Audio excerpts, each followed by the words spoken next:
আজ আমি যা হয়েছি সব তোমার জন্য। আমি তো শুধু পথ দেখিয়েছি, পথটা তুই নিজেই হেঁটেছিস বাবা। এ সফলতা রাহুল তার গ্রামকে কখনো ভুলে যায়নি। সে মাঝে মাঝে গ্রামে ফিরে যেত এবং ছোটদের পড়াশোনার জন্য সাহায্য করত।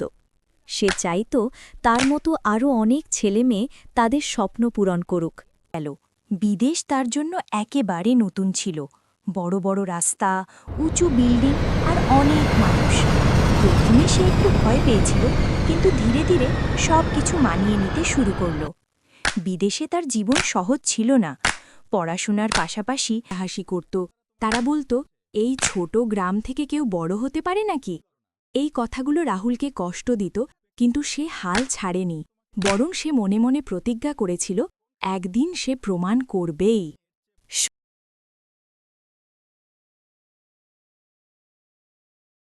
পলাশপুর একটি ছোট গ্রামে থাকত রাহুল নামে এক ছেলে। গ্রামটি খুব সাধারণ ছিল। কাঁচা রাস্তা, ছোট ছোট ঘর আর চারপাশে সবুজ মাঠ। এই গ্রামেই রাহুলের জন্ম ও বেড়ে ওঠা। ছোট থেকেই সে ছিল ভীষণ পরিশ্রমী আর স্বপ্নবাজ। রাহুলের পরিবার খুব ধনী ছিল না। তার বাবা একজন সাধারণ শ্রমিক আর মা গৃহিণী। সংসারে অভাব ছিল, কিন্তু ভালোবাসার কোনো অভাব ছিল না। প্রতিদিন সকালে রাহুলের মা তাকে বলতেন, রাহুল, মন দিয়ে পড়াশোনা করবি, তোর জীবন একদিন বদলাবে। এই কথাগুলো রাহুলের মনে গভীরভাবে গেঁথে গিয়েছিল। রাহুল হাসি মুখে গ্রামের স্কুলে যেত, কিন্তু তার সবচেয়ে ভালো বন্ধু ছিল সমীর। স্কুলটি খুব বড় ছিল না। সে সবসময় ক্লাসে মন দিয়ে পড়ত এবং শিক্ষকদের প্রশ্ন করত।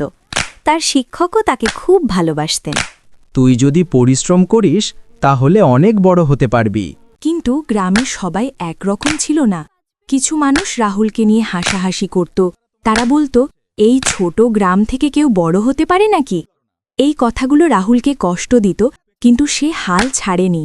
বরং সে মনে মনে প্রতিজ্ঞা করেছিল, একদিন সে প্রমাণ করবেই। সময় গড়াতে লাগল। রাহুল বড় হতে লাগল, আর তার স্বপ্নও বড় হতে লাগল। সে পড়াশোনায় আরও মনোযোগী হয়ে উঠল। অনেক সময় বিদ্যুৎ থাকত না, তখন সে কুপির আলোয় পড়ত।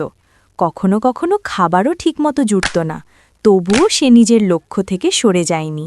তার মা সবসময় তাকে সাহস দিতেন, কষ্ট করলে ফল একদিন পাবি।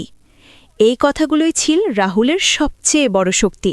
অবশেষে একদিন রাহুলের জীবনে বড় সুযোগ এলো। সে একটি গুরুত্বপূর্ণ পরীক্ষায় ভালো ফল করল এবং বিদেশে পড়ার সুযোগ পেল। এই খবর শুনে পুরো গ্রাম অবাক হয়ে গেল। যারা আগে তাকে নিয়ে হাসত, তারাও এখন চুপ হয়ে গেল। তুই এত দূরে চলে যাবি, নিজের খেয়াল রাখিস, রাহুল মাকে জড়িয়ে ধরে বলল। রাহুল বিদেশে গেল। বিদেশ তার জন্য একেবারে নতুন ছিল। বড় বড় রাস্তা, উঁচু বিল্ডিং আর অনেক মানুষ।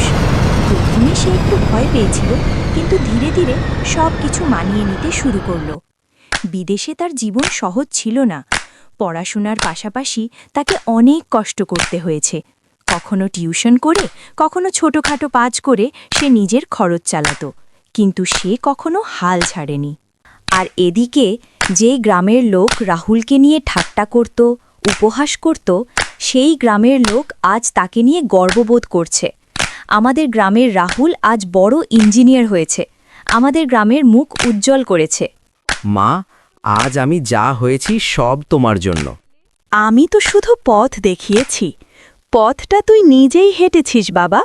এ সফলতা তোর। রাহুল তার গ্রামকে কখনো ভুলে যায়নি। সে মাঝে মাঝে গ্রামে ফিরে যেত এবং ছোটদের পড়াশোনার জন্য সাহায্য করত।